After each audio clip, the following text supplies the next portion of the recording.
Hey people, it's NIyas713. Now I'd like to thank DC Radical 1 because he posted about this. And so I've got this, the site I'm using for the source is ancientorigins.net. Okay, Adam's Calendar. Adam's Calendar is controversially suggested to be the oldest man-made structures in the world, sometimes referred to as the African Stonehenge. It predates both Stonehenge and the Great Pyramid of Giza by tens of thousands of years. Located in Mpumalanga, South Africa, it is a standing stone circle about 30 meters in diameter and has been estimated by some accounts to be more than 75,000 years old. Various astronomical alignments have been identified at the site and is possibly the only example of a completely functional, mostly intact megalithic stone calendar in the world.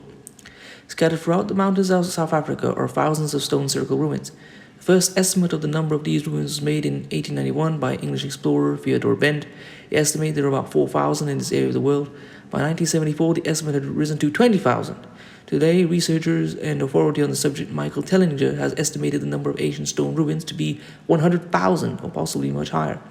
Some of these stone circles have no doors or entrances, while most are connected by an expansive network of tunnels that are often misinterpreted as roads by some historians.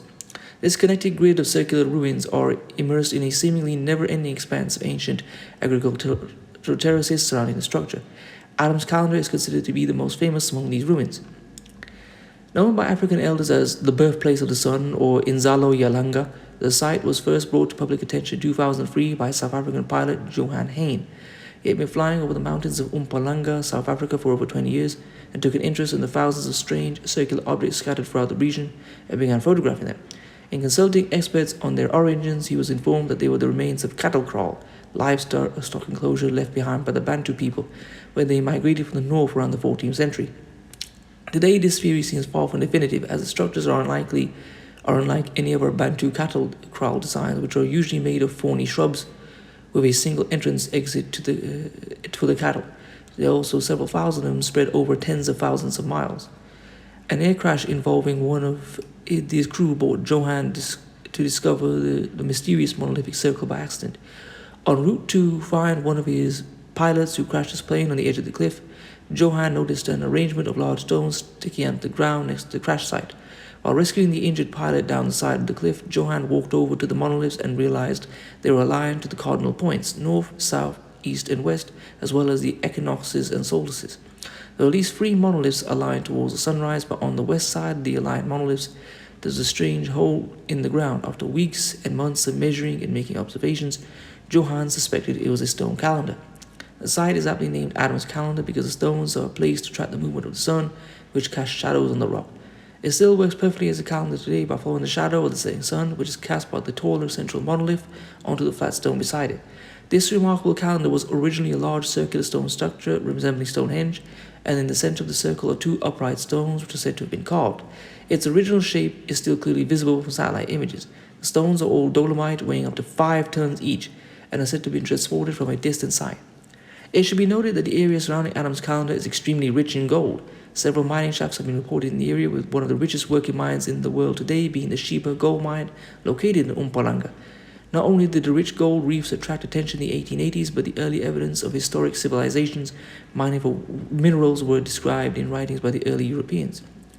The first calculations of the age of the calendar were made based on the rise of Orion, a constellation known for its 3 bright stars forming the belt of the mythical hunter.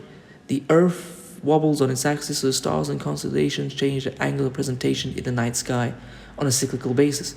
The rotation, called the precession, completes a cycle about every 26,000 years. By determining when the 3 stars of Orion's belt were positioned flat, horizontal against the horizon, it is possible to estimate the time when the 3 stones in the calendar were in alignment with the stars. According to Tellinger, a calculation done by astronomer Bill Hollenbach based on the rise of Orion suggested an age of the site at least 75,000 years. A further calculation done in June 2009 suggested an age of at least 160,000 years based on the rise of Orion flat on the horizon, but also on the erosion of dolomite stones from the site. Some pieces of the marker stones have been broken off and sat on the ground exposed to natural erosion. When the pieces were put back together, about 3 centimeters stone had already been worn away. These calculations helped assess the age of the site by calculating the erosion rate of the dolomite. The latest and most interesting discovery of the stone circles in Adam's Calendar is the sound frequencies of the rock formations from the earth below them. With modern technology, intelligent scientists have been able to detect and measure sound frequencies and acoustic properties made from the earth inside the circles which conduct electricity. These sound frequencies of the earth under the stone are shaped as flowers of sacred geometry as they surface to the ground. There is still much about Adam's calendar is yet to be understood, including who built them, what their civilization was like, and how they constructed with such precise measurements. Perhaps in time, more research will piece together this prehistoric mystery. Well, I hope you've enjoyed this. Please comment, rate, share, and subscribe. If you want to support this channel, leave my Cash App. Want to follow me on Instagram, I'll leave it there as well. Want to buy one of my t-shirts, I'll leave it there as well. And I'm now what's the word? Helping to sell champ boxers. So click on the link in the description to get a, what's the word? Discount. Peace.